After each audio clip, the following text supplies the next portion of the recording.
If you haven't seen part 1, I linked it at the top of the screen. On July 14th, 1933, the Nazi Party was made the only legal party in Germany.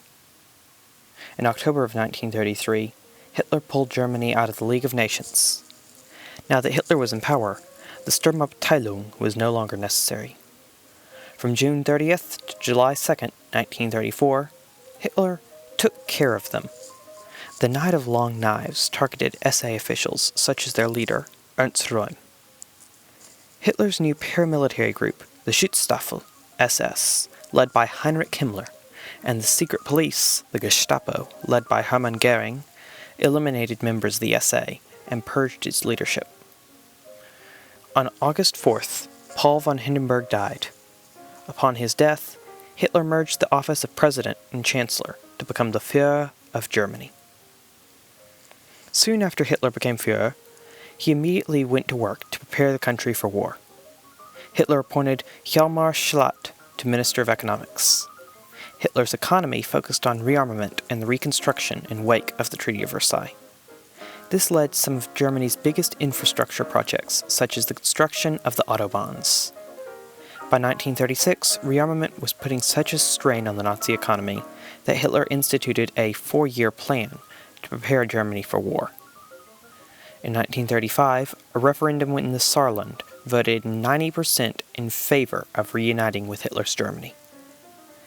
Hitler began rapidly growing the German Wehrmacht, starting by increasing the army, here, to 6 times the size permitted by Versailles. He announced that he would create an official air force for Germany, the Luftwaffe, and the navy, Kriegsmarine, would massively increase. On June 18, 1935, Hitler signed the Anglo-German Naval Agreement, allowing the Kriegsmarine to grow 35% of the Royal Navy. In March of 1936, Hitler sent troops to reoccupy the demilitarized Rhineland, going completely against the Treaty of Versailles. A few months later, in July, Hitler sent a detachment of the Heer and Luftwaffe troops known as the Condor Legion to fight in the Spanish Civil War. The Nationalists, led by Generalissimo Francisco Franco, were a fascist-leaning group of insurgents, fighting the communist-leaning Republicans. Both Hitler and Benito Mussolini supported Franco's revolution and gave legitimacy to his cause by calling him a nationalist. In 1936, Mussolini's son-in-law and foreign minister, Count Ciano, proposed the Rome-Berlin Axis, an alliance between Germany and Italy. This led to the creation of the Anti-Comintern Pact, signed that November by Nazi Foreign Minister Joachim von Ribbentrop and Japanese Ambassador Kintomo Mushanakoshi. Count Ciano didn't sign for Italy until 1937. When Britain refused to sign the pact, Hitler gave up his hopes for an Anglo-German alliance, and the pact became anti-British as well. In February of 1938, at the request of Ribbentrop, Hitler ended their alliance with Chiang Kai-shek's China and became close allies with the Empire of Japan. On March 12, 1938, Hitler made his first move in restoring the German Reich. Austria voted in a suspiciously unanimous plebiscite to join with Germany in the Anschluss. Hitler's attention then shifted to the German population in Czechoslovakia. Preparing for a diplomatic solution to fail, he ordered his generals to create Fallgrün, a plan for invading Czechoslovakia. On September 29th, Hitler met with British Prime Minister Neville Chamberlain in Munich. The Munich Agreement resulted in Germany peacefully taking the Sudetenland and promising not to continue his military domination of Europe. Chamberlain was pleased with the result, infamously claiming it meant peace in our time. Summit's peaceful outcome made Hitler Time's Person of the Year for 1938. The following March, Hitler ordered his generals to forcibly take Prague, thus annexing the rest of Czechoslovakia. Hitler's eye was set on Poland next, planning to attack it on August 25, 1939. On August 23rd, Joachim von Ribbentrop signed a pact with Vyacheslav Molotov, aptly named the Molotov-Ribbentrop Pact or the Nazi-Soviet Pact. When he learned that Italy would not support his invasion, he postponed it 6 days.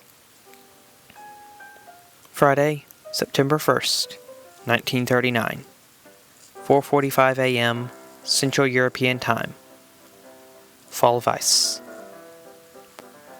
Nazi forces marched into Poland, claiming the right to the Polish corridor and its access to Danzig and East Prussia. Hitler's armies took Poland by early October. Himmler suggested turning it into the granary of the Reich. Hitler ordered ethnic cleansing of the Slavic and Jewish Poles. On September 3rd, France and Britain declared war on Germany, but did nothing else, resulting in a period known as the Phony War. On April 9th, 1940, Hitler ordered the start of Operation Weserübung, the invasion of Denmark and Norway. Denmark surrendered after 6 hours. Norway, on the other hand, didn't fall until June. On May 10th, Fall Gelb, or the Manstein Plan, was put into action. Nazi forces invaded France, Belgium, the Netherlands, and Luxembourg.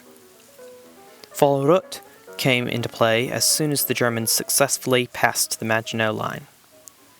The French government surrendered on June 22nd and was replaced by a puppet Vichy government. Wehrmacht forces chased the remaining French and British to Dunkirk, where Allies were able to evacuate only because Hitler feared it to be a trap. Soon after, the Battle of Britain began. Again, victory eluded the Germans mostly because of Hitler's total ineptitude, but also because the amazing RAF proved itself equal to the superior technologically Luftwaffe.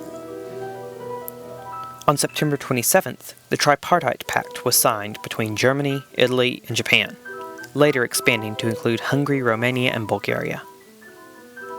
February of 1941 saw the German invasion of Africa, and April saw the Germans take the Balkans.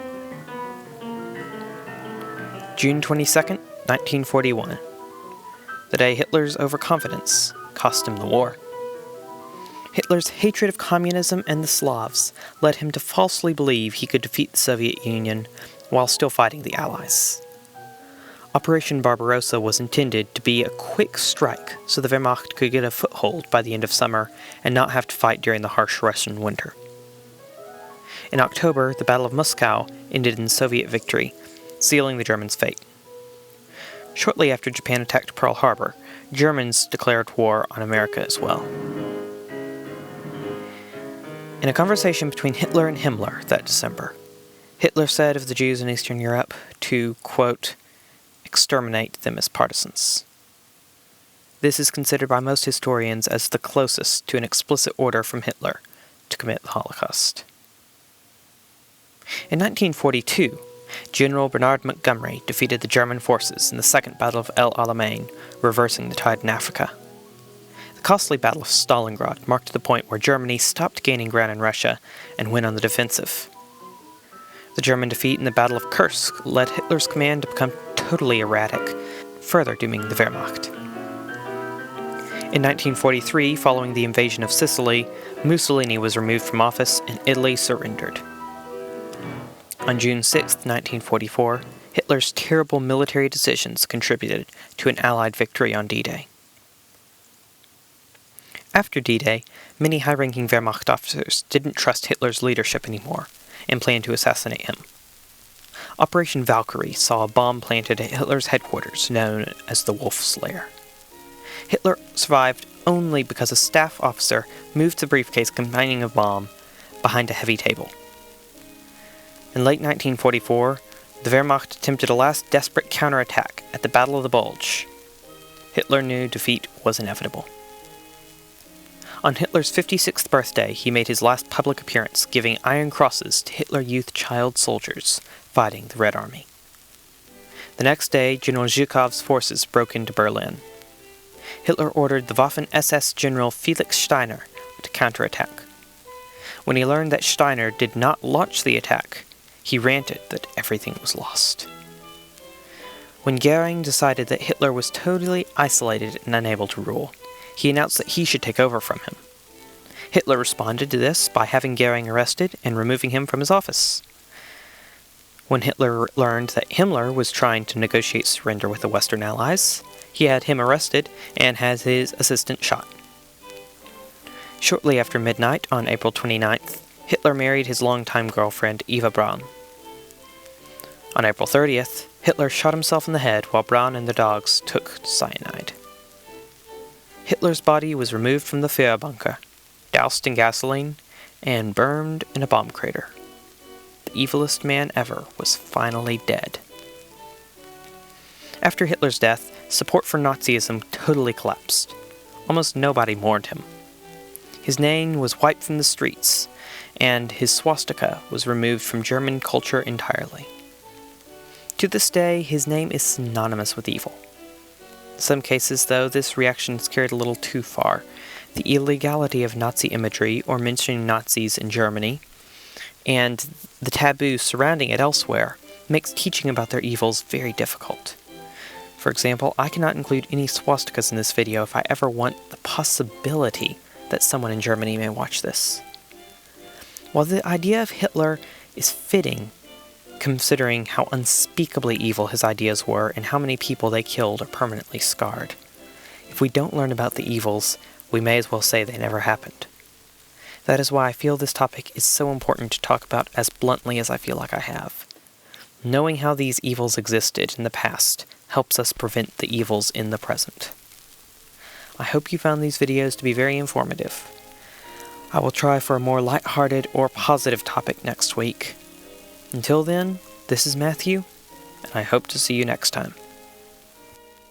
Goodbye, goodbye, went a tear, baby dear, from your eye. Though it's hard to part, I know, I'll be sick of the death to go. Don't cry, don't die, there's a silver lining in the sky.